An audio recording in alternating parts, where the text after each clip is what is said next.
आपने हाल के दिनों में देखा होगा ऐसे न्यूज़पेपर्स में आर्टिकल पब्लिश हो रहे थे जिसमें चाइना का जो प्रेसिडेंट है वो इंडिया से कह रहा है कि हमें साथ मिलकर एक ऐसा रिलेशनशिप एस्टैब्लिश करना चाहिए जो कि यूएस को, यूरोप को और एशिया में अपना डोमिनेंस एस्टैब्लिश कर सके। वो कहते हैं कि हमें एलिफेंट और ड्रैगन के बीच में डांस होना चाहिए, मतलब कि हमें साथ मिलकर आगे बढ़ना चाहिए और इससे हम दोनों का फायदा तो होगा ही, साथ में इस रीजन का भी डेवलपमेंट होगा और बेनिफिट होगा। क्योंकि चाइना जैसी ह्यूमंगस कंट्री जब इंडिया ऐसी ह्यूमंगस कंट्री से मिल जाती है तो कहीं ना कहीं इससे पूरे दुनिया का फायदा होता है। बट सवाल यहां पे ये है कि क्या हमें इस चाइना के इस बात को मानना चाहिए कि नहीं मानना चाहिए, क्योंकि चाइना ऐसी बातें पंचशील से लेकर के 2014 तक वो कंटिन्यूअसली दोहराती आ रही है कि हमें अच्छे संबंध बनाने चाहिए, हमें अच्छे संबंध बनाना चाहिए। बट जब हम उनसे अच्छे संबंध बनाने की कोशिश करते हैं तो हमें क्या मिलता है? हमें धोखा मिलता है। चाहे वो 1962 का वॉर हो, 67 का क्लैशेज हो या फिर 1980s के टाइम पे हो, 2014 के बाद डोकलाम क्राइसिस हो या फिर गलवान वैली इंसिडेंट हो, सब जगह हमने देखा है कि हमारे पीछे चाइना ने छुरा घोंपा है।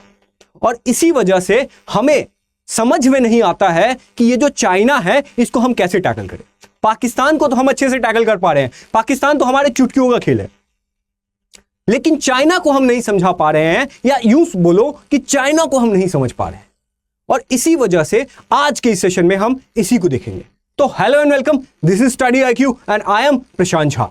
और आज हम देखेंगे कि why India should not trust China, because past incidences ऐसे रहे हैं हमारे जिनको देख के हमें लगता है, पास्ट में ऐसे बहुत सारे इंसिडेंट्स रहे हैं जो इस आर्ग्यूमेंट को सपोर्ट करता है कि हमें चाइना पे ट्रस्ट नहीं करना चाहिए और इन बातों में नहीं आना चाहिए। और इसी वजह से हमें चाइना को अगर समझना है तो चाइना के अप्रोच को समझना होगा कि हम इक्वालिटी एक्सपेक्ट करते हैं चाइना से, पर वो सुपीरियरिटी में बिलीव करते हैं। हम एक अच्छा नेबर चाहते हैं पर वो कंपटीशन चाहते हैं। और इसी वजह से उनके अप्रोच को समझना बहुत जरूरी है। और उनके अगर अप्रोच को समझना होगा तो हमें फाउंडेशन पे जाना होगा कि जब इंडिया और चाइना की फाउंडेशन एस्टैब्लिश हो रही थी तब हमारे उनके साथ संबंध कैसे थे और वो कौन से इंसिडेंसेस रहे थे जिसने हमें मजबूर किया चाइना पे ट्रस्ट कंप्लीटली नहीं करने का। तो चलो शुरू करते हैं। देखो, इंडिया चाइना का जो फाउंडेशन है वो ज्यादा कॉम्प्लिकेटेड नहीं रहा है। 1947 में एक बहुत बड़ी सी देश आजाद होती है इंडिया, ब्रिटिश के गुलाम से। उसके बाद चाइना में 1949 में कम्युनिज्म आता है और जिसकी वजह से चाइना का जो अप्रोच है वो चेंज हो जाता है। इंडिया का अप्रोच रहा है कि हमने बहुत जुल्म सहे हैं और इसीलिए हम अब जुल्म नहीं सहेंगे और ना ही किसी पे जुल्म होने देंगे, जिसकी वजह से इंडिया नॉन अलाइनमेंट मूवमेंट को भी सपोर्ट करती है। बट चाइना का जो अप्रोच रहा है वो डिफरेंट रहा है। चाइना जानता है कि हमने सेंचुरीज ऑफ ह्यूमिलिएशन फेस किया है, चाहे वो रशिया की वजह से हो या फिर जापान की वजह से हो या फिर यूएसए की वजह से हो, हमने ह्यूमिलिएशन फेस किया, चाइना कहती है। बट इंडिया क्या कहती है? इंडिया आइडियलिस्टिक है।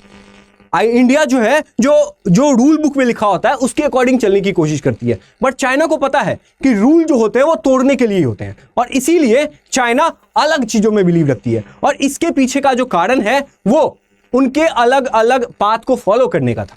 अब देखिए, इंडिया का जो पाथ रहा है वो कैसा रहा है। तो जब इंडिया आजाद हुआ, जब हमने ब्रिटिश गुलामी से आजादी पाई, तो उस टाइम पे क्या होता है, तो इंडिया सोचता है कि ब्रिटेन हमारे सारे रिसोर्सेज को लूट करके लेके चले गए, हमें एक गरीब देश बना दिया।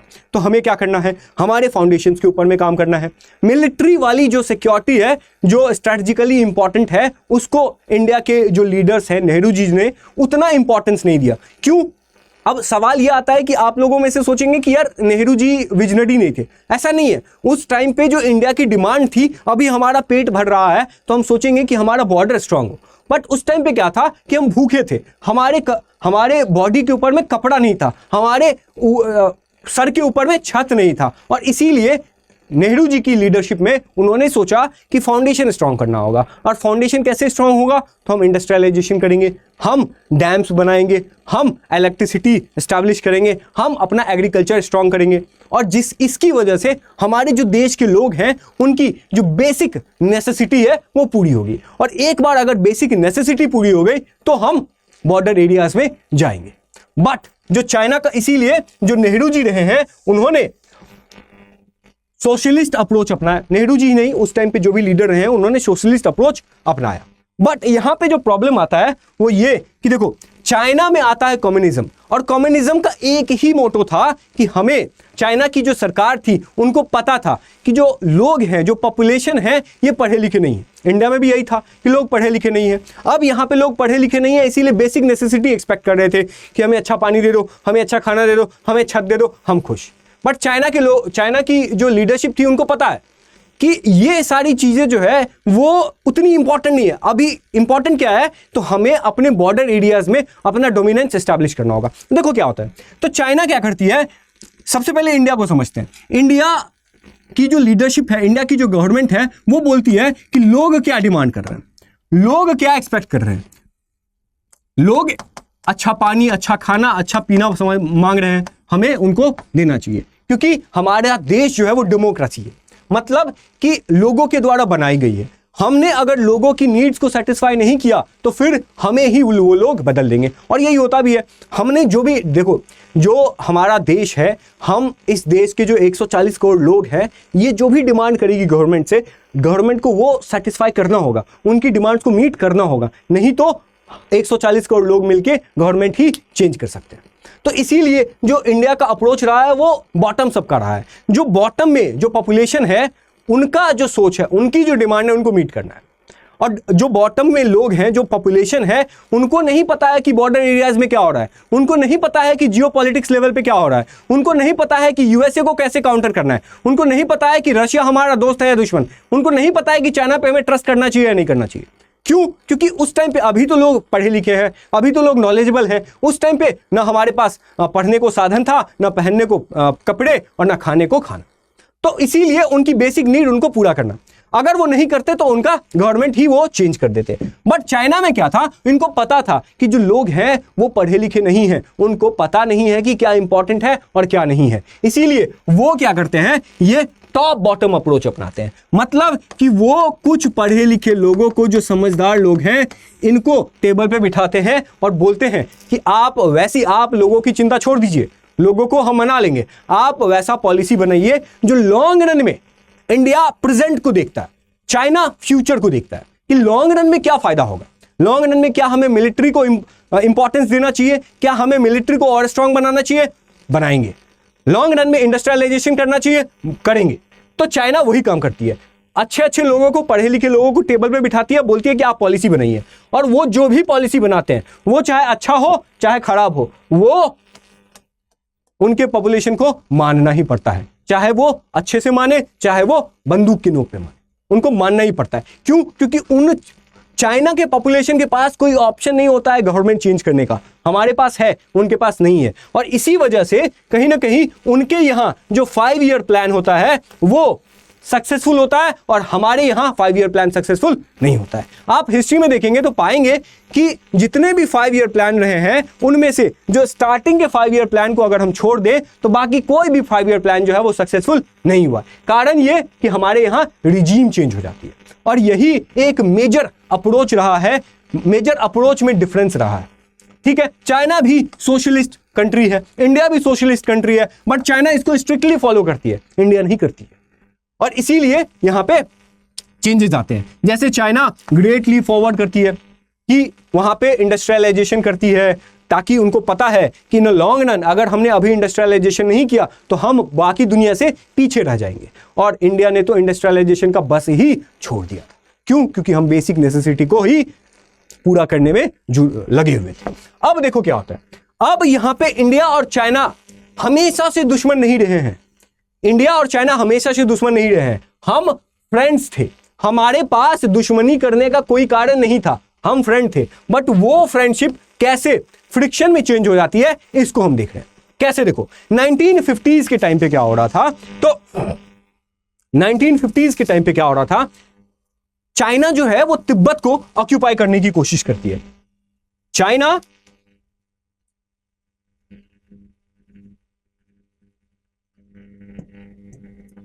क्या करती है कि तिब्बत को ऑक्यूपाई करने की कोशिश करती है। देखो हमारे पास नेपाल है, हमारे पास भूटान है, हमारे नीचे में श्रीलंका है, हमने उसको ऐसे ही इंडिपेंडेंट छोड़ दिया है। बट चाइना को पता है कि अगर हम किसी, वो पूरा का पूरा रियलिज्म के ऊपर में बिलीव रखती है, चाइना को पता है कि अगर ये हमसे कमजोर देश है, इसको अपने में मिला ले, तो तिब्बत को ऑक्यूपाई करती है।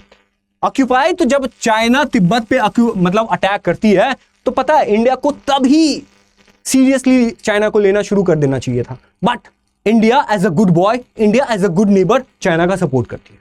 चाइना को, तिब्बत को हमने वर्बली तो सपोर्ट किया ही नहीं, वर्बली सपोर्ट करना तो छोड़ो, तिब्बत को हमने क्या किया, हमने चाइना जब तिब्बत पे ऑक्यूपाई कर रही थी, अटैक कर रही थी, तो हम चाइना को चावल की बोरियां भेज रहे होते हैं।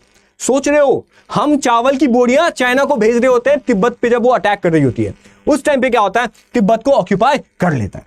बट हमारी गवर्नमेंट को ये चीज नहीं पता था, हमारी गवर्नमेंट को यह चीज नहीं पता था कि जो चाइना है वो तिब्बत को हाथ समझती है, पाम समझती है, और लद्दाख, भूटान, नेपाल, सिक्किम और अरुणाचल प्रदेश, इस पाम के ये पांचों फिंगर्स हैं। मतलब अगर तिब्बत ये है तो ये लद्दाख हो गया, ये नेपाल हो गया, ये भूटान हो गया, ये सिक्किम हो गया और ये अरुणाचल प्रदेश हो गया।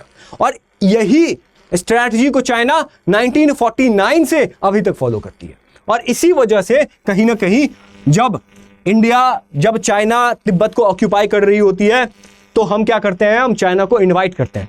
तो जब चाइना के जो इनलाई आते हैं इंडिया में, तो जो इनलाई बड़ी बड़ी बातें करते हैं। वो कहते हैं इंडिया तो हमारा फ्रेंड है, हम इंडिया की टेरिटरी को कभी ऑक्यूपाई नहीं करेंगे, हम इंडिया की टेरिटरी पे कभी आंख नहीं गड़ाएंगे, और हम मान भी लेते हैं। और तब हम 1954 के टाइम पे पंचशील अग्रीमेंट करते हैं। आपने इस पंचशील अग्रीमेंट के बारे में बहुत सुना होगा। इस पंचशील अग्रीमेंट में हम क्या सोचते हैं, हम बोलते हैं कि हमें म्यूचुअल रिस्पेक्ट करना है, हमें एक दूसरे की रिस्पेक्ट करनी है, सॉवरेनिटी को रिस्पेक्ट करना है, हमें एक दूसरे के इंटरनल अफेयर्स में जो है वो इंटरफेयर नहीं करना है, हमें एक दूसरे को मतलब फायदा पहुंचाने की कोशिश करना है। ठीक है, ये सारी चीजें यहां पे होती है। ऐसा काम करना है जिसकी वजह से दोनों कंट्री को बेनिफिट हो। इस तरह से हम पंचशील अग्रीमेंट फॉलो करते हैं। पंचशील अग्रीमेंट साइन होता है, ठीक है। उसके बाद ये पंचशील अग्रीमेंट को मान कौन रहा होता है, इंडिया इस पंचशील अग्रीमेंट, नेहरू जी इस पंचशील अग्रीमेंट को लाते हैं और नेहरू जी इस पंचशील अग्रीमेंट को मान रहे होते हैं।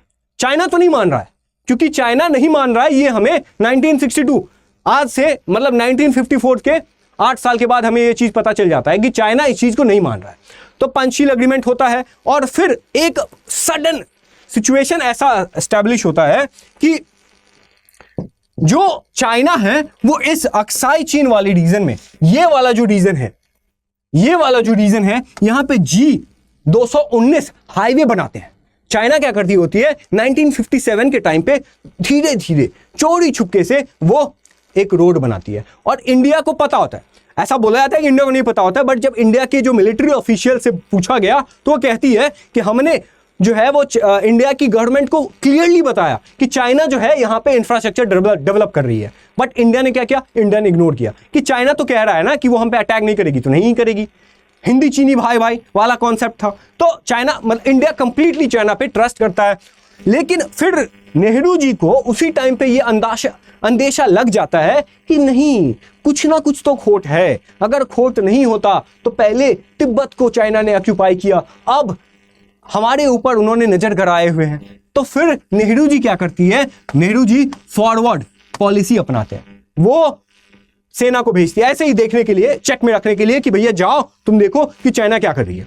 फॉरवर्ड पॉलिसी अपनाती है। उसके बाद चाइना को लगता है कि अरे इंडिया को तो पता चल गया है, तो अब क्या करना चाहिए। तो इंडिया को संभलने से पहले जो इनलाए इधर मीठी मीठी बातें कर रहे हैं, नहीं हम तो इंडिया के साथ अच्छे संबंध बनाने की कोशिश कर रहे हैं, हम तो इंडिया को अच्छा फ्रेंड मानते हैं, हिंदी चीनी भाई भाई, पंचशील अग्रीमेंट हमने साइन किया, हम अच्छा कर रहे हैं। वो क्या करने की कोशिश कर रहे होते हैं, वो टाइम बाय कर रहे होते हैं, वो समय वेस्ट कर रहे होते हैं ताकि हम प्रिपेयर ना हो पाए आने वाले वॉर को लेके। और यही होता भी है, जब उनको प्रॉपर टाइम मिलता है तो इसी एरिया में चाइना अटैक करती है। और हमारा बिल्कुल भी ध्यान नहीं था बॉर्डर एरियाज को सिक्योर करने का। हमारे पास सैटेलाइट नहीं होते हैं ताकि हम अच्छे से देख पाएं हमारे जो यूएसए के साथ संबंध अच्छे नहीं होते हैं, जिसकी वजह से हम सैटेलाइट यूज नहीं कर पा रहे होते हैं। और इधर जो चाइना है उसको पता है कि 1962 के टाइम पे यूएसए और रशिया दोनों उलझे हुए हैं। किसमें? क्यूबन मिसाइल क्राइसिस में। और इसीलिए दोनों उलझे हुए हैं, तो अभी ही अपॉर्चुनिटी है क्यों अटैक करने का। और तभी 1962 में चाइना जो है वो कंप्लीटली अटैक करती है और हमारे 56 सोल्जर यहां पे तैनात होते हैं और ऑपोजिट में 600 सोल्जर्स होते हैं। हम 56 सोल्जर्स अपने मिलिट्री ऑफिशियल्स, अपने सीनियर्स को कहते हैं कि हमें टैंक चाहिए, हमें हथियार चाहिए, पर जो हमारे ऑफिशियल्स होते हैं वो कहते हैं नहीं नहीं, हमारे तो नेहरू जी, हमारे तो प्राइम मिनिस्टर ने बोला है कि चाइना अटैक नहीं करेगी, तो चाइना अटैक नहीं करेगी। और हमारे पास इंफ्रास्ट्रक्चर भी इस एरिया में बिल्ड नहीं होता है। क्यों? क्योंकि हम इंटरनली डेवलप कर रहे हैं। यहाँ पे हम क्या कर रहे होते हैं? हम भाखड़ा नांगल प्रोजेक्ट बना रहे होते हैं, तो हमने पूरा ध्यान और पैसा यहाँ पे इंफ्रास्ट्रक्चर डेवलप करने में लगा दिया था। बॉर्डर एरियाज में हमारा ध्यान नहीं था और इसकी वजह से पहला जब अटैक होता है, उसके बाद दूसरा अटैक होता है, उसका तीसरा अटैक होता है, कंटिन्यूअसली अटैक होता है और तब जाकर के 1962 में इंडिया और चाइना के बीच में वॉर शुरू हो जाता है और यहीं से कहानी शुरू होती है। देखो, तो इंडिया और चाइना में वॉर शुरू हो गया। इस वॉर का जो रिपरकशन है वो क्या है, इस चीज को समझने के लिए हम थोड़ा सा पीछे जाते हैं। कैसे पीछे जाते हैं? तो 1962 से पहले हम एक अच्छा नेबर क्यों थे, ये थोड़ा बताता हूं। देखो क्या होता है कि जब चाइना में पीपल्स रिपब्लिक ऑफ चाइना, देखो जब कम्युनिज्म नहीं था तो उस टाइम पे रिपब्लिक ऑफ चाइना था, मतलब एक गवर्नमेंट जैसा एस्टैब्लिश था। तो आरओसी, रिपब्लिक ऑफ चाइना को यूएन की परमानेंट सीट थी। उस टाइम पे यूएन भी गठन हो रहा था, तो परमानेंट सीट बांट रहे थे ऐसे, तो रिपब्लिक ऑफ चाइना को था। अब यहां पे बात आता है कि बहुत लोग कहते हैं, आपने भी सुना होगा कि जो नेहरू जी हैं वो चाइना, मतलब यूएनएससी की जो परमानेंट सीट है वो चाइना को उन्होंने दे दिया। बट क्या ऐसा सच है, इसको भी देखते हैं। तो देखो, जब रिपब्लिक ऑफ चाइना के पास ऑलरेडी यूएन की परमानेंट सीट थी, ओके डन, नो वरीज। अब क्यों थी? तो पहले, सबसे पहले यूएसए ने सोचा कि कोल्ड वॉर, यूएसए और रशिया के बीच में कोल्ड वॉर चल रहा था। कोल्ड वॉर जब चल रहा था तो यूएसए जो है वो सोचता है कि अगर हमें रशिया को चेक में रखना है तो हमें चाइना को परमानेंट सीट देनी चाहिए। तो वो वहां भी कोई कम्युनिज्म तो उस टाइम पे था नहीं, उन्होंने दे दिया भैया परमानेंट सीट, ताकि रशिया के, और इस वजह से रशिया नाराज हो जाता है और यूएन में पार्टिसिपेट ही नहीं करता है बहुत दिनों तक। तो आरओसी के पास, रिपब्लिक ऑफ चाइना के पास परमानेंट सीट होती है। लेकिन चाइना में जो रिजीम चेंज होता है, जो गवर्नमेंट अब कम्युनिज्म की शुरू हो जाती है, तो उस सिचुएशन में क्या होता है कि जो यूएन है, जो यूएसए है, वो फिर से सोचती है कि अब जो परमानेंट सीट हमने रिपब्लिक ऑफ चाइना को दिया था, अब हम इंडिया को देते, कम्युनिज्म को नहीं देते। बट नेहरू जी थे, वो सोचते थे कि अगर हमने यूएसए के कहे अनुसार सीट ले लिया, परमानेंट सीट ले लिया, तो ये चाइना को हम जो है वो, चाइना से हमारी दोस्ती जो है वो टूट जाएगी। क्यों? क्योंकि हम चाइना को नाराज करेंगे और ये तो इस यूएन का जो परमानेंट सीट है उसके ऊपर तो चाइना का राइट है। क्यों? क्योंकि चाइना से पहले, अभी पीपल रिपब्लिक ऑफ कम्युनिज्म वाली सरकार से पहले जो परमानेंट सीट थी वो तो चाइना के पास ही थी। तो इसीलिए जो नेहरू जी हैं वो जो अनऑफिशियल उनके पास ऑफर आता है उसको वो डिक्लाइन कर देते हैं। और ये चीज़ पता कैसे चलती है दुनिया को?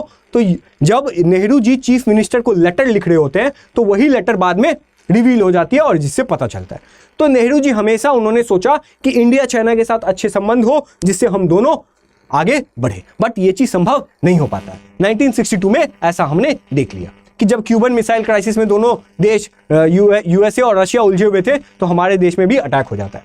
तो सबसे पहले क्या करती है चाइना? यहां चाइना लद्दाख में कैप्चर करती है, अरुणाचल प्रदेश में कैप्चर करती है, ठीक है। अब वो जब चाइना आराम से जीत गई होती है, बट फिर भी चाइना इस अरुणाचल अक्साई चीन को तो वो ऑक्यूपाई करके ही रहते हैं, लेकिन अरुणाचल प्रदेश से वो पीछे हट जाते हैं। क्यों हटते हैं? अमेजिंग है। देखो, इसको स्ट्रेस लेने की जरूरत नहीं है, इसको आराम से समझते हैं, अमेजिंग तरीके से समझते हैं, लॉजिक लगाते हैं। यहाँ पे जो सोच है उसको समझने की कोशिश करते हैं। अगर हमने सोच को समझ लिया तो फिर हम उस देश को भी समझ पाएंगे, क्योंकि देश जो है वो लोगों से बनती है, लोगों के सोच से बनती है। तो जब चाइना वापस ले लेती है, अब लोग समझते हैं, लोगों का ये क्वेश्चन हमेशा से रहा है कि जो चाइना है अरुणाचल प्रदेश को तो कैप्चर कर लेती है, लेकिन वो वापस क्यों चली आती है?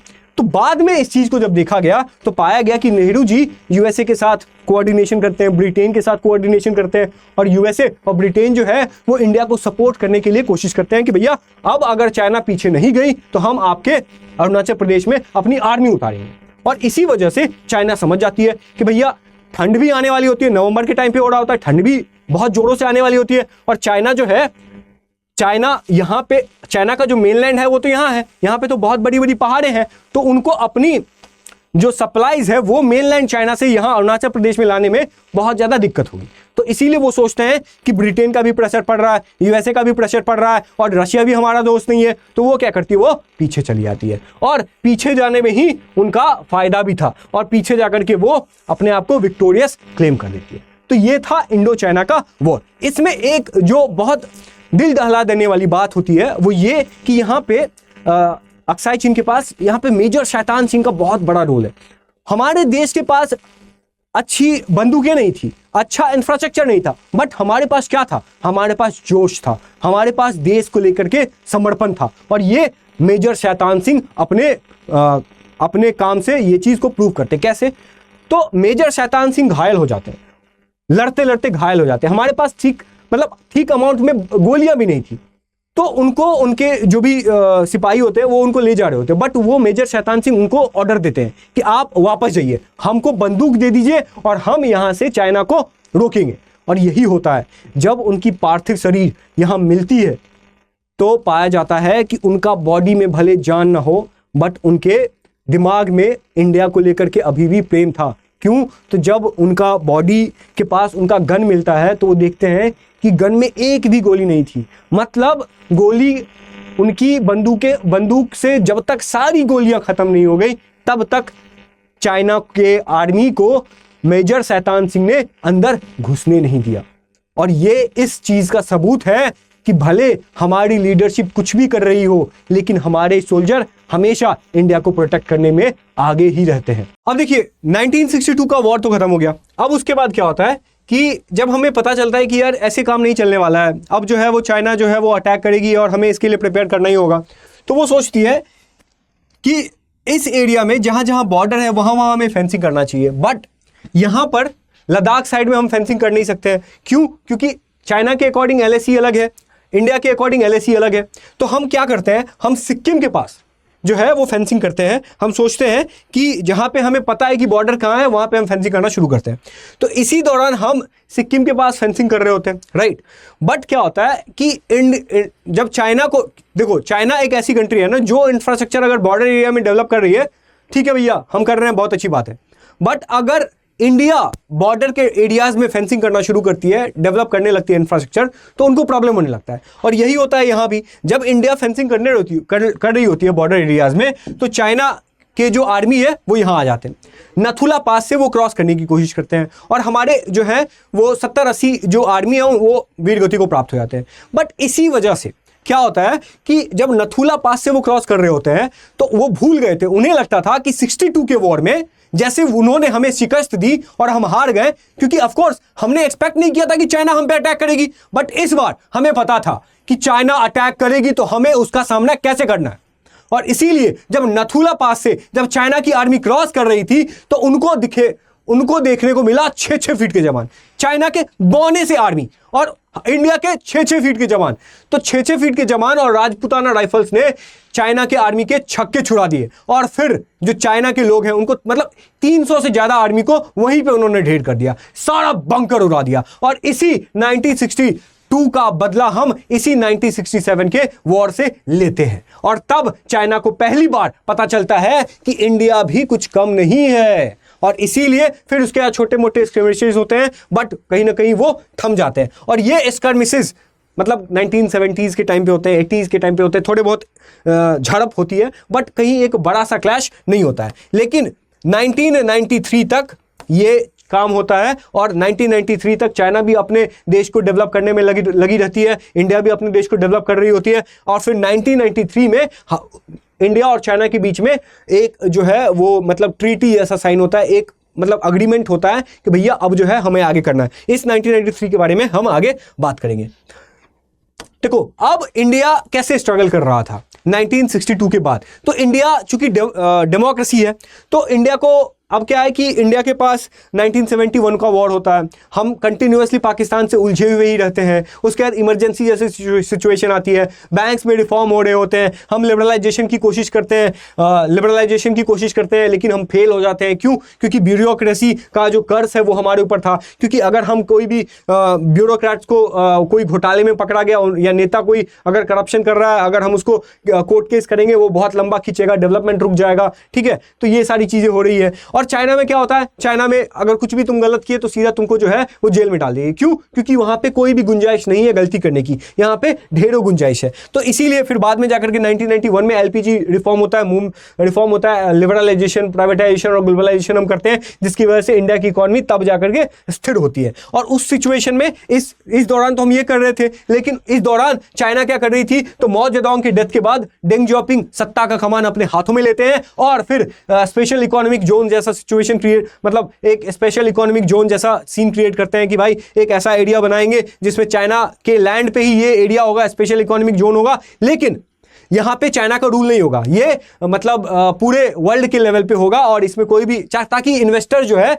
वो अट्रैक्ट हो सके और यहां पे आकर के वो जो है अपना इन्वेस्टमेंट कर सके। और इसी की वजह से हमारे देश में तो इंडस्ट्रियलाइजेशन हमने भी कोशिश की थी, बट हम सफल नहीं होते हैं, बट चाइना सफल हो जाती है, इंडस्ट्रियलाइजेशन होती है। और इस तरह से चाइना इंडस्ट्रियलाइजेशन में आगे बढ़ती है कि 1990 में चाइना जो है वो वर्ल्ड का फैक्ट्री हो जाता है। यूएसए, यूरोप जो है वो मैन्युफैक्चरिंग में इंटरेस्ट नहीं लेते हैं, क्योंकि वहां का जो वर्कर का जो एक्सपेक्टेशन है, सैलरी का एक्सपेक्टेशन वो हाई रहता है।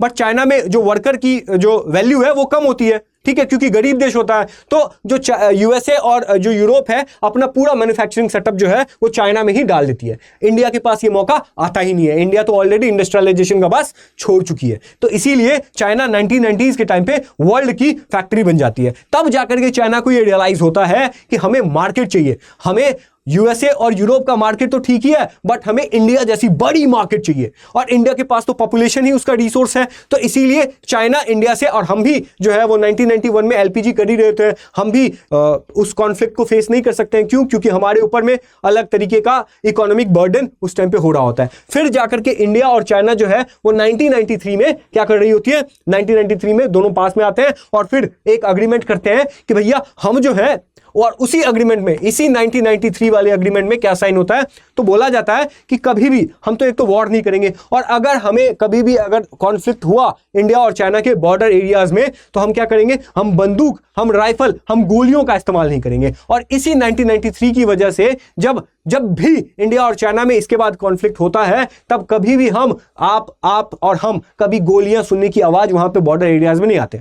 पाकिस्तान वाले बॉर्डर एरियाज में वो लोग कभी भी गोलियां चलाते हैं, हम भी उसकी जवाबी कार्रवाई करते हैं। बट यहां पे चाइना और इंडिया के बॉर्डर एरियाज में कभी गोलियां नहीं चलती हैं। इवन गलवान इंसिडेंट में भी जब हमारे 20 जवान वीर गति को प्राप्त हुए थे, तब भी चाइना की तरफ से गोलियां नहीं चली थी और हमने भी गोलियां नहीं चलाई थी। वो इसी 1993 के बाद का सिचुएशन है। ठीक है, बट यहां पे देखो कुछ बॉर्डर क्लैशेस उसके बाद भी होते हैं। क्यों? तो इसके पीछे का जो रीजन है वो है सलामी स्लाइसिंग। ये जो सलामी स्लाइसिंग है, ये क्या होता है? तो ये सलामी स्लाइसिंग क्या होता है, तो इंडिया जो है, चाइना क्या करता है, वो जैसे ये अक्साई चीन का आइडिया है, तो चाइना पहले बोलता है, चाइना के हिसाब से एलएसी ये है, इंडिया के हिसाब से जो एलएसी है वो ये है। तो फिर चाइना क्या करता है, तो चाइना और इंडिया के दोनों के बीच में ये मतलब एक कॉमन अंडरस्टैंडिंग बैठ जाती है कि ये वाला जो एरिया है, इस एरिया को हम बफर जोन बनाते हैं, और इस एरिया को अगर हम बफर जोन बनाएंगे तो इंडिया की आर्मी भी यहां तक जो है वो पेट्रोल कर पाएगी और चाइना की आर्मी भी यहां तक पेट्रोल कर पाएगी। तो ये दोनों एरिया के बीच का एरिया बफर जोन बन जाता है। बट चाइना का क्या टैक्टिक्स है, हम तो इस एरिया को मानते ही हैं, बट चाइना का क्या टैक्टिक्स है, देखो चाइना सबसे पहले क्या करती है कि इस एरिया में थोड़ा जमीन यहां पे, पहले इंडिया जो है वो यहां तक, इस रेड वाले इलाके तक क्या कहते हैं वो पेट्रोल कर पाती थी। इंडिया जो है वो इस वाले इलाके तक पेट्रोल कर पाती है, बट उसके बाद फिर यहीं तक पेट्रोल कर पाती है। क्यों? क्योंकि यहां इससे आगे चाइना जाने ही नहीं देती है, यहां पे अपने वो पोस्ट बनाते हैं। ठीक है, फिर जाकर के इंडिया और चाइना के बीच में बहस होता है कि भैया तुम हमें आगे क्यों नहीं जाने दे रहे हो। गलवान इंसिडेंट में भी हुआ, तुम हमें आगे क्यों नहीं जाने दे रहे हो? चाइना बोलती है नहीं नहीं नहीं नहीं, हमारा ये लैंड है, ये वगैरह वगैरह होता है। उसके बाद फिर क्या होता है, फिर इंडिया और चाइना सुलह कर लेते हैं कि चलो ठीक है, यहां तक ठीक है, यहां तक मेरा एरिया है, बाकी के एरिया में हम बफर जोन बनाते हैं, ठीक है। फिर बाकी का एरिया, ये जो बड़ा सा एरिया था वो फिर छोटा हो गया। फिर कुछ सालों के बाद फिर चाइना आगे बढ़ता है और फिर अपने पोस्ट को आगे कर लेता है। फिर चाइना वहां पे इंफ्रास्ट्रक्चर बिल्ड कर देता है, और फिर जब इंडिया उससे बहस करती है, फेस करती है, फिर चाइना बोलता है नहीं, यहां तो हमारा ही पोस्ट था, हम आगे इससे पीछे नहीं जाएंगे, वगैरह वगैरह। फिर जाकर के दोनों के बीच में एग्रीमेंट होता है, पीस टॉक्स होते हैं, और फिर जाकर के वो जो एरिया और छोटा हो जाता है, फिर और छोटा होता है। तो इसी को बोलते हैं सलामी स्लाइसिंग, कि हम जो है वो चाइना जो है वो स्लाइस कर रही होती है, जो भी पेट्रोलिंग एरियाज होती है वो धीरे धीरे धीरे धीरे छोटी होती जाती है। और यही सेम सिचुएशन गलवान इंसिडेंट में भी होता है। गलवान इंसिडेंट में क्या होता है, गलवान देखो, यहां पहले 2013 में भी यही दौलत बेग ओल्डी स्टैंड ऑफ होता है, उसके बाद 2017 में डोकलाम स्टैंड ऑफ होता है। ये डोकलाम स्टैंड ऑफ पहली बार ऐसा सिचुएशन था, पहली बार तो नहीं कह सकते, बट भूटान के टाइम पे ये पहली बार ऐसा हो रहा था कि इंडिया अपने बॉर्डर एरियाज में तो थी, लेकिन भूटान तक भी पहुंच गई थी। क्यों? क्योंकि उसको पता था कि बहुत पहले जब तिब्बत को चाइना ऑक्यूपाई कर रही थी, उस टाइम पे हमने चाइना को जो है वो पीछे नहीं धकेलने की कोशिश की। बट अब जब भूटान के पास वो इंफ्रास्ट्रक्चर बिल्ड कर रही होती है चाइना, तो इंडिया को पता होता है कि ये खेला तो पहले ही चाइना कर चुके हैं और इसीलिए हम इस खेला को दोबारा नहीं होने देंगे। तो उसके बाद इंडिया क्या करती है, भूटान के पास जाती है और भूटान के पास चाइना को पीछे धकेलने की कोशिश करती है, बोलती है कि नहीं, तुम इससे आगे नहीं आओगे। तो चाइना बोलती है भाई ये तो तुम्हारा एरिया है ही नहीं। तो बोलता है नहीं, हम तो समझ चुके हैं हिस्ट्री से, हिस्ट्री रिपीट्स इटसेल्फ। तो इसीलिए हमें पता है कि आज तुम भूटान के पास इंफ्रास्ट्रक्चर बना रहे हो, कल को तुम सिक्किम के पास आओगे, और यहां जब तुम सिक्किम के पास आओगे तो हमारे चिकन स्नेक पे अटैक करोगे और हमारा पूरा नॉर्थ ईस्ट को जो है वो इंडिया के नक्शे से गायब कर दोगे, और ये हम होने नहीं देंगे। और इसके बाद फिर डोकलाम क्राइसिस होते हैं, जिसको हमने बहुत अच्छे से टैकल किया। फिर 2020 में गलवान वैली क्लैश होती है। गलवान वैली क्लैश क्यों होती है? तो देखो 2020 में 2019 में हमें पता है कोविड-19 का प्रेशर चाइना पे था, चाइनीज वायरस हमें उससे कहते थे, बट चाइना नाराज हो जाता था, और चाइना के लोग भी चाइना के गवर्नमेंट से, चाइना की जो सरकार है उससे खुश नहीं थी। तो चाइना को दिखाना था कि भैया हम भी जो है वो सुपीरियर हैं, और वो दिखाएगी कैसे, तो वो इंडिया के ऊपर में मतलब अटैक करके। तो इसीलिए 2020 में वही फिर से गलवान वैली इंसिडेंट में वही फिर से सलामी स्लाइसिंग वाली टेक्निक अपनाते हैं। पेट्रोलिंग पॉइंट जो होते हैं उनको कैप्चर करते हैं, उनमें इंफ्रास्ट्रक्चर डेवलप कर लेते हैं, और फिर इंडिया को पेट्रोल करने से मना कर देते हैं, इंडिया को आगे नहीं जाने देते। तो फिर हमारे और उनके बीच में कॉन्फ्लिक्ट होता है, और ये कॉन्फ्लिक्ट जो है वो बहुत ज़्यादा वायलेंट होता है, जिसकी वजह से हमारा 20 जवान जो है वो शहीद हो जाता है।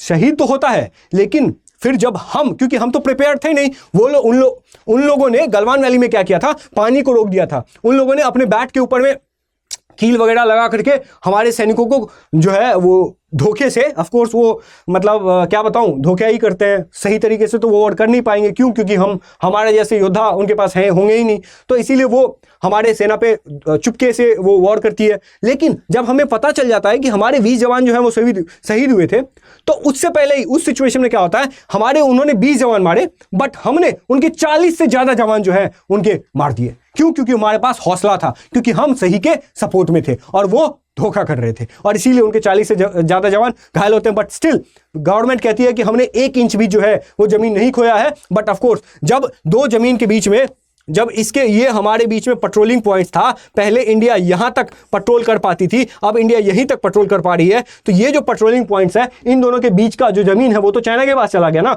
तो इसीलिए कहीं ना कहीं हम अपनी जमीन चाइना को दे चुके हैं, थोड़ी बहुत, ठीक है। चलो उसके बाद फिर 2022 में अरुणाचल प्रदेश वाला इंसिडेंट होता है। अब देखो ये मैप तो हमें समझ में आ गया। अब ये तो सिचुएशन था हमारे बॉर्डरिंग एरियाज में, लेकिन जो चाइना का जियोपॉलिटिकल इन्फ्लुएंस है वो यहीं तक नहीं रुकता है। अब देखो क्या होता है, चाइना अलग अलग तरीके से, चाहे वो बेल्ट एंड रोड इनिशिएटिव हो, बेल्ट एंड रोड इनिशिएटिव क्या था, तो चाइना पूरे अपने एरिया को पाकिस्तान ग्वादर पोर्ट से लेकर के यूरोप, मतलब पूरे अफ्रीका तक पहुंचाना चाहती है, ताकि चाइना जो है वो पूरे दुनिया से कनेक्ट हो सके। लेकिन बीआरआई से इंडिया को क्या प्रॉब्लम है, इसीलिए प्रॉब्लम है क्योंकि चाइना जो BRI belt and road initiative ले रही है, पाकिस्तान तक वो पहुंच रही है। कैसे पहुंचेगी, तो वो पीओके के थ्रू पहुंच रही है। पीओके हमारा है ना, हम क्लेम करते हैं हमारा है, और पाकिस्तान के कंट्रोल में है वो। तो पाकिस्तान के कंट्रोल में कश्मीर के अंदर से वो इंफ्रास्ट्रक्चर बिल्ड कर रही है, जिसकी वजह से हम चाइना का अपोज करते हैं। फिर ये डेट डिप्लोमेसी भी करती है। जो भी गरीब देश, देखो गांव देहात में जो पहले के टाइम पे जो लाला जी होते थे ना, वो फ्री में पैसा दे देते थे, चाहे उनको पता नहीं होता था। पैसा लेने के टाइम पे जिनको पैसे की जरूरत होती है, उनको तो जब बहुत ज्यादा जरूरत होता है तो वो ये नहीं देखते कि इसका इंटरेस्ट रेट क्या है, इसके क्लॉजेस क्या है। चाइना सातिर दिमाग की है, तो वो पैसे दे करके जिसको जरूरत होता है कि भैया तुम जो है वो एयरपोर्ट बना लो, भले वो एयरपोर्ट चले ना चले लेकिन वो एयरपोर्ट बनवा देते हैं, ठीक है। किसी को जरूरत नहीं भी है, तुम पैसा ले, अरे ले भाई, ले बस ये कर करके उनको पैसा देती है। और बाद में जब वो अपना डेट जो है वो नहीं चुका पाते हैं वो देश, तो फिर चाइना बोलती है अब तो वो जमीन हमको दे दो, अब तो उसके ऊपर में हम मिलिट्री स्टैब्लिश करेंगे। और इसी की वजह से चाइना जो है वो इंडिया के चारों तरफ जो भी कंट्रीज हैं उनको डेट डिप्लोमेसी में फंसा करके उनसे अपना वर्चस्व एस्टैब्लिश कर रही है। फिर यूनाइटेड नेशंस और WHO, WTO जैसे ऑर्गेनाइजेशन में अपना पैठ बना रही है, अपना इन्फ्लुएंस बना रही है। और इसी वजह से WHO जैसा जो बड़ी सी ऑर्गेनाइजेशन है वो कोविड-19 जिसमें सबको पता था कि चाइना ही इन्वॉल्व है, लेकिन WHO के ऑर्गेनाइजेशन ने चाइना को ब्लेम नहीं किया। क्यों? क्योंकि WHO के जो भी मेंबर्स हैं उनको चाइना खरीद ली हुई रहती है, ठीक है। उसके बाद मिलिट्री एक्सपेंशन भी होता है। चाइना चाहे वो जिबूटी में हो, रीजनल उनका जो भी रीजनल लेवल पे हो, जिसमें हम स्ट्रिंग ऑफ पर्ल्स जो स्ट्रैटेजी है उसको भी डिस्कस करेंगे। टेक्नोलॉजी डिप्लोमेसी में भी चाइना बहुत आगे है, चाहे वो 5G को लेके हो, AI को लेके हो। आपने देखा होगा कि चैट GPT का तोड़ कुछ ही दिनों में चाइना ने डीप सीक के फॉर्म में लगा दिया। International space station USA Europe सबका मिला करके दोनों USA यूरोप रशिया ने मिल करके इंटरनेशनल स्पेस स्टेशन बनाया था, बट चाइना ने अकेले ही स्पेस स्टेशन बना दिया। तो ये कहीं ना कहीं दिखाता है कि चाइना की जो सरकार है वो कितनी असर्टिव है, कितनी प्रोएक्टिव है। हमारे देश की जो गवर्नमेंट है वो वोट बैंक की राजनीति में फंसे हुए हैं, वो वोटर्स को इन्फ्लुएंस करने के चक्कर में है। लेकिन चाइना जो है वो पूरे देश को तो उनको अपने देश के लोगों के बारे में नहीं सोचना है, क्योंकि उनको पता है हमारे देश के लोग हमारा विरोध नहीं करेंगे क्योंकि हमारे पास टैंक है ना। तो इसीलिए वो पूरे दुनिया को इन्फ्लुएंस करने के पीछे लगा हुआ है, चाहे वो बेल्ट एंड रोड इनिशिएटिव से हो, डेट डिप्लोमेसी से हो, मिलिट्री एक्सपेंशन से हो, या फिर टेक्नोलॉजी डिप्लोमेसी से हो। अब इसी में स्ट्रिंग ऑफ पर्ल्स आता है, ये आपने सुना ही होगा, इसीलिए इसके ऊपर ज्यादा डिस्कस नहीं करेंगे। ये ऐसा मेथड है जिसके थ्रू ये जो इंडिया है, ये चाइना है, तो चाइना इंडिया के आसपास जो भी स्ट्रैटेजिक इंपॉर्टेंट प्लेसेस हैं उनको चाइना जो है वो फंसा रहा है। चाहे ये वियतनाम में 9 डैश लाइन है, उसके बाद वो यहाँ पे करा कैनाल, उनको पता है कि यहाँ अंडमान निकोबार वाली जगह पे हमारा जो अंडमान सी है वहाँ पे हमारा जो INS विक्रांत तैनात रहता है, वहाँ पे जो शिप हमारी तैनात रहती है, इसीलिए वो करा कैनाल के पास अपना बेस बना रहा है। बर्मा में बना रहा है, चितगोंग पोर्ट पे बना रहा है, यहाँ पे बर्मा में वो कॉमर्शियल नेवल बेस बना रहा है। हम्मन टोटा पोर्ट आपको पता ही होगा कि चाइना को मिल गया। उसके बाद यहाँ पे अफ्रीका के पास जिबूटी में बना रहा है। तो वो इस तरह से कहीं ना कहीं यहाँ पे ये ग्वादर एयरपोर्ट है जो पाकिस्तान का, वहाँ पे वो मिलिट्री बेस बना रहे हैं, ये बेल्ट एंड रोड इनिशिएटिव के चलते। तो ये कहीं ना कहीं इस तरीके से जो चाइना है वो इंडिया को इनसर्कल करने की कोशिश कर रहा है, ताकि फ्यूचर में अगर इंडिया के साथ वॉर हो, क्योंकि हम जंग के लिए चाइना तैयार हो रही है, भले हम हो या ना हो, इसीलिए वो अभी से ही तैयार हो रही है, क्योंकि आने वाले टाइम में उनको पता है कि इंडिया भी डेवलप हो रही है, और अगर इंडिया डेवलप हो रही है तो हमें इंडिया को काउंटर करना है। और इसीलिए इंडिया को काउंटर कैसे किया जाएगा, तो जब हम इंडिया को इनसर्कल कर लेंगे। और इसीलिए वो स्ट्रिंग ऑफ पर्ल्स, ये तो अनऑफिशियल नेम है, ये स्ट्रिंग ऑफ पर्ल्स के जरिए इंडिया को वो इनसर्कल करने की कोशिश करी है। पर इंडिया क्या कर रहा है, तो इंडिया के पास, इंडिया ऐसा नहीं है, भले हमारी डेमोक्रेसी है, हम थोड़े स्लो हैं, बट हम रुके हुए नहीं हैं। इंडिया के पास क्या स्ट्रैटेजी है, तो इंडिया जो है वो अपने नेबरहुड फर्स्ट पॉलिसी के तहत वो अपने जो भी नेबर है उनको अपना बनाने की कोशिश करती है, चाहे वो मालदीव हो, चाहे वो श्रीलंका हो। जब भी मालदीव को जरूरत पड़ा, इंडिया सामने में उनका सपोर्ट करते हुए आगे आई है। बांग्लादेश का सपोर्ट किया है, नेपाल का सपोर्ट किया है, उसके बाद श्रीलंका का सपोर्ट किया है। हम आइडियलिज्म में बिलीव करते हैं, और चाइना जो है वो रियलिज्म में बिलीव रखता है, और इसीलिए चाइना कहीं ना कहीं आगे है और हम थोड़ा पीछे है। तो देखो, नेबरहुड फर्स्ट पॉलिसी है, एक्ट ईस्ट पॉलिसी है, हम क्वाड, अब तो खैर क्वाड वीक हो गया है, but quad Indo Pacific vision जो है ये हमारा क्लियर हो रहा है। उसके बाद हम डेवलपमेंट पार्टनरशिप करते हैं, बहुत सारे लाइन ऑफ क्रेडिट के जरिए। हमारे पास तो उतना पैसा नहीं है चाइना की तरह, बट हम लाइन ऑफ क्रेडिट के थ्रू, चाहे वो डिजिटल कॉर्पोरेशन से हो, एजुकेशन प्रोग्राम से हो। आपको पता होगा कि हमारा जो देश है वो अफ्रीका के बहुत सारे कंट्री में फ्री में बुक्स दे रहा है, एजुकेशन खोल रहा है, चाहे वो अफगानिस्तान हो, अफ्रीका हो, कहीं भी हो। हम जो है वो अच्छे सेंस में आगे बढ़ने की कोशिश करते हैं। चाइना को हमेशा जो पूरी दुनिया है वो शक के नज़र से देखती है। उनको पता है कि चाइना अगर हमारे लिए कुछ कर रहा है तो इसके पीछे चाइना का सेल्फ इंटरेस्ट है। बट इंडिया के केस में ऐसा नहीं है। इंडिया एक बड़े भाई की तरह, बड़ा भाई अपना कभी सेल्फ इंटरेस्ट नहीं दिखाता है, और लेकिन चाइना दिखाता है, क्योंकि चाइना किसी को अपना मेंबर नहीं, फैमिली नहीं समझता है। चाइना को पता है कि हमें बॉस बनना है और इंडिया को एक अच्छा नेबर बनना है, एक अच्छा भाई बनना है। और यही इंडिया की मजबूत दिक्कत भी है, वीकनेस भी है, लेकिन यही इंडिया का स्ट्रांग पॉइंट भी है।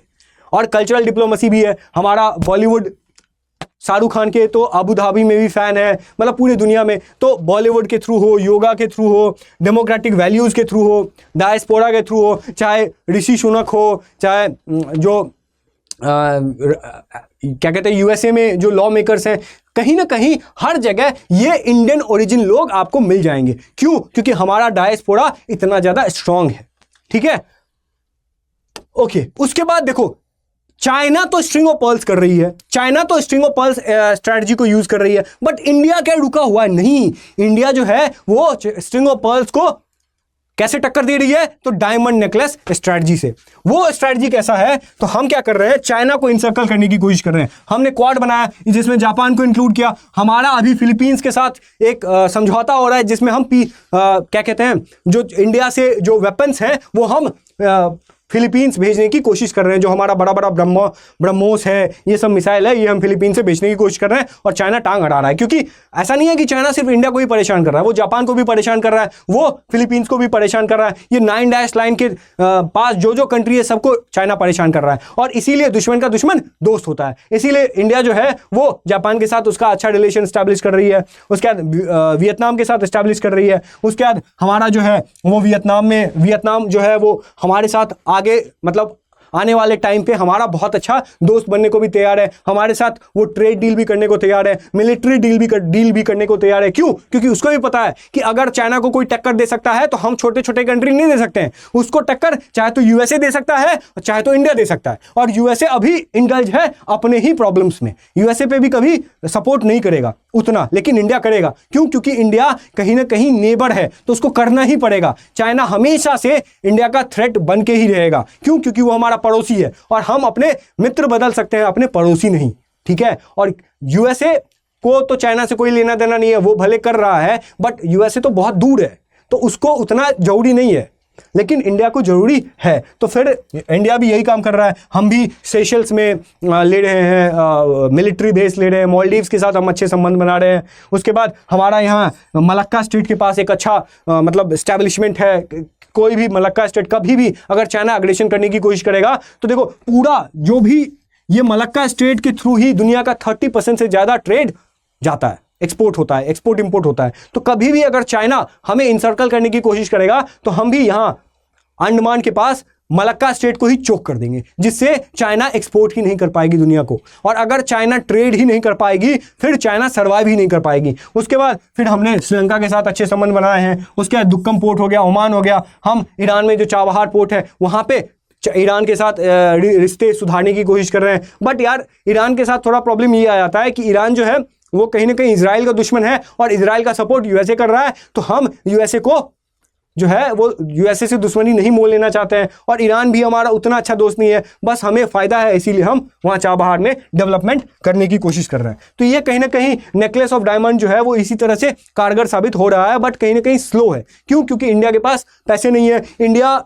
एक स्ट्रॉन्ग रिजीम, अभी बीजेपी गवर्नमेंट है, तो पिछले 3 टर्म से बीजेपी आ रही है। लेकिन आपको पता होगा कि 1990 से लेकर के 2014 तक मतलब कोalition की गवर्नमेंट थी। कभी ये पार्टी सरकार में आती थी, तो अगर जो कोalition का गवर्नमेंट होगा, ये कोalition का गवर्नमेंट जो है वो देश के लिए श्राप बन गया है। क्यों? क्योंकि कभी कोई पार्टी आ गई, सीपीआई ने विरोध कर दिया, ये नहीं हो सकता है। कभी इन्वॉल्वमेंट आ जाता है बीच में। जब भी हम इंफ्रास्ट्रक्चर बिल्ड करने की कोशिश करते हैं अपने बॉर्डर एरियाज में, कभी इन्वॉल्वमेंट वाले सामने आ जाते हैं, बीच में आ जाते हैं। ठीक है, इन्वॉल्वमेंट भी जरूरी है, लेकिन हमें यह भी देखना होगा ना कि इन्वॉल्वमेंट को लेके क्या करेंगे अगर चाइना हम पे अटैक कर देगा तो। 1962 में कौन इन्वॉल्वमेंटलिस्ट थे जो हमारा उन्होंने सपोर्ट किया था? किसी ने नहीं किया था। तो हमें अपने लिए लड़ना है तो हमें खुद ही अपने एरियाज को डेवलप करना होगा, और वो बीच में कभी इन्वायरमेंटलिस्ट आ जाते हैं, कभी जो ऑपोजिशन है वो घेरने लगती है, जो कोalition में जो अलग अलग पार्टीज होते हैं वो जो पॉलिटिकल पार्टी होते हैं वो प्रेशर बनाने लगती है गवर्नमेंट के ऊपर में, आप ये कीजिए नहीं तो हम आपका कोalition मतलब तोड़ देंगे।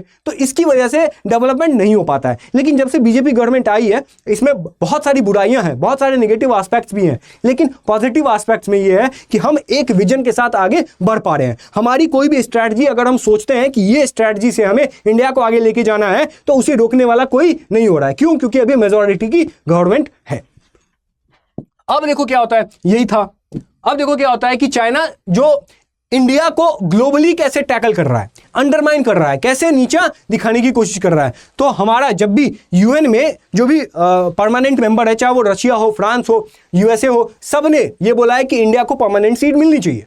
कोई भी इंडिया को जो है अपोज नहीं कर रहा है सिवाय चाइना के। चाइना हमेशा टांग अड़ा देता है क्योंकि उसको पता है कि अगर जैसे चाइना यूएन में परमानेंट मेंबरशिप मिला था चाइना को, तो रशिया ने विरोध जताया था। क्यों? क्योंकि रशिया का नेबर है चाइना। उसी तरीके से चाइना को पता है कि अगर इंडिया को परमानेंट सीट मिल गई तो इंडिया जो है हमारे इंटरेस्ट में हमेशा वीटो करेगा। तो इसीलिए कभी भी लोग अपने पड़ोसी को आगे बढ़ने नहीं देते। सेम चीज चाइना भी कर रहा है।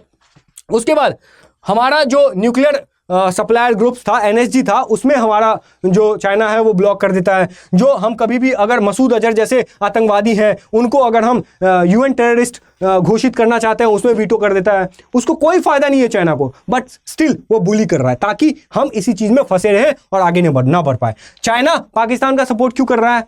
क्यों कर रहा है सपोर्ट? उसको कोई फायदा है? बिल्कुल फायदा नहीं है। लेकिन उसको पता है कि इंडिया का सबसे बड़ा थ्रेट, हम भले पाकिस्तान को अपना सबसे बड़ा एनिमी ना माने लेकिन पाकिस्तान हमें सबसे बड़ा एनिमी मान रहा है। तो इसीलिए चाइना को पता है कि अगर हम पाकिस्तान का सपोर्ट करेंगे तो कहीं ना कहीं इंडिया को चेक में रखना बहुत आसान होगा। फिर BRI POK में पाकिस्तान ऑक्यूपाइड में तो कर ही रही है। उसके बाद प्रोपेगेंडा फैलाना, इंफॉर्मेटिव वॉरफेयर करना, ये सब चाइना का एक अलग रोल है। चाइना अपने पूरे देश में एक फायरवॉल क्रिएट कर रही है जिसकी वजह से पूरे दुनिया का इंफॉर्मेशन चाइना तक छन के आ रहा है, छन्नी से आ रहा है। जो भी चाइना की गवर्नमेंट चाहती है इंफॉर्मेशन कि उनके पब्लिक को मिले वही इंफॉर्मेशन जा रहा है। बट इंडिया में ऐसा है नहीं। कभी भी कोई भी प्रोपेगेंडा चाहे फैलाना तो चाइना जो है वो आराम से स्प्रेड कर सकती है। ठीक है, तो उस तरह से इन्फ्लुएंस चाहे इसी के तहत जो प्रोपेगेंडा है कैसा, तो चाइना जो है वो कुछ इन्वायरमेंटलिस्ट जो एनजीओ है उनको इनडायरेक्टली सपोर्ट करती है, यूएसए भी सपोर्ट करती है। तो ताकि कभी भी कुछ भी हो तो हम जो है आगे आए, वो एनजीओ बीच में आए, बोले कि ये डेवलपमेंट नहीं होना चाहिए, ये इंफ्रास्ट्रक्चर बिल्ड नहीं होना चाहिए, इससे देश को पर्यावरण को नुकसान है नुकसान मानते हैं। लेकिन यार अगर हमें जीना, अगर हमारा सांस ही नहीं आएगा तो हम उस पेड़ को लेके क्या करेंगे जिस पेड़ के थ्रू हमें सांस मिल रहा है? नहीं कर पाएंगे ना। तो इसीलिए सबसे इंपॉर्टेंट हमारा स्ट्रेटेजिक ऑटोनॉमी होना चाहिए, उसके बाद नेचर होना चाहिए, उसके बाद कुछ भी होना चाहिए। लेकिन अगर हमारा मतलब स्ट्रेटजी ऑटोनॉमी नहीं मिलेगी, अगर हम सॉवरेन ही नहीं रहेंगे तो हम इन्वायरमेंट को लेके क्या करेंगे? तो ये मेरा ऐसा नहीं है कि इन्वायरमेंट को हटा ही दो। मेरा थॉट नेचर वर्सेस नर्चर का नहीं है। नर्चर मतलब डेवलपमेंट। तो हमारा ये नहीं है कि चाहे तो नेचर है चाहे तो नर्चर हो, हमारा है कि नेचर विथ नेचर हो, है ना। तो ये काम हो। उसके बाद साउथ एशियन को, जो साउथ एशियन नेबर है उनको इन्फ्लुएंस करने की कोशिश करता है, जो कि सक्सेसफुल चाइना नहीं रह पाएगा।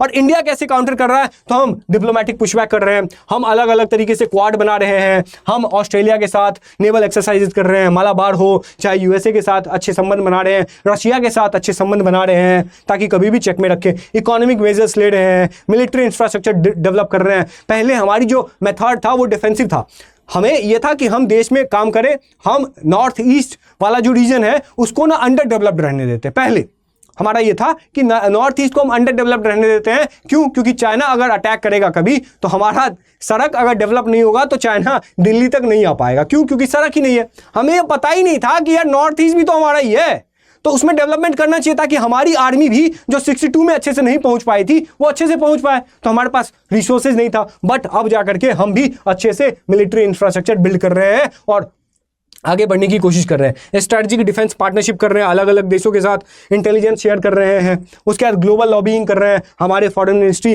जयशंकर जैसे लोग अपना इंडिया का जो स्टैंड है वो यूरोप में, यूएसए में आगे लेके जा रहे हैं। उसके बाद पब्लिक डिप्लोमेसी भी, पीपल टू पीपल कॉन्टैक्ट जो होता है वो सबसे इंपॉर्टेंट होता है, इसमें भी हम आगे बढ़ रहे हैं। बट फिर भी जो चैलेंजेस हैं हमारे सामने वो अभी भी बहुत ज़्यादा है। हमारा जो मिलिट्री एक्सपेंडिचर है वो अभी भी चाइना का 1/3 है। तो इसीलिए हमें अपना मिलिट्री एक्सपेंडिचर बढ़ाना होगा, हमें मैन्युफैक्चरिंग के ऊपर में काम करना होगा, हमें हमारी जो डिप्लोमेसी है जो अभी भी सॉफ्ट है उसको थोड़ा अग्रेसिव बनाना होगा, उसे दिखाना होगा कि हम जो है वो आपके अंडर में काम करने वाले लोग नहीं है। हम हमेशा से जो है वो अपनी बातों को सटल तरीके से नहीं, असर्टिव तरीके से हम अपनी बातों को रखेंगे, और आपको ये बातें अगर स्वीकार है तो ठीक है, नहीं है तो आप अलग देखिए, हम अलग देखेंगे। तो इस तरह से कहीं ना कहीं देखना होगा हमें टेक्नोलॉजिकली। जैसे अभी आपको पता है कि हमारे मिनिस्टर ने बोला कि यार चाइना जो है वो इतनी बड़ी बड़ी स्टार्टअप कर रही है, डीप सीक जैसे बड़ी बड़ी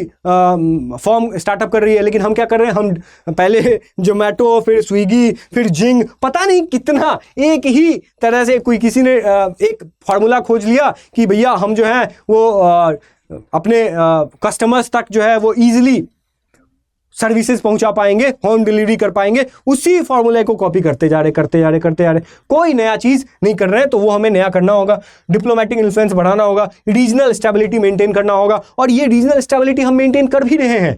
कैसे कर रहे हैं? तो अब मैं नहीं कर रहा, मैं नहीं कह रहा हूं, इंडिया भी नहीं कह रही है, बट नेपाल में कुछ तो हो रहा है। पहले केपी ओली जो चाइना के सपोर्ट में थे, अब तो उनका रेजीम खतरे में है। कुछ ना कुछ तो हो रहा है।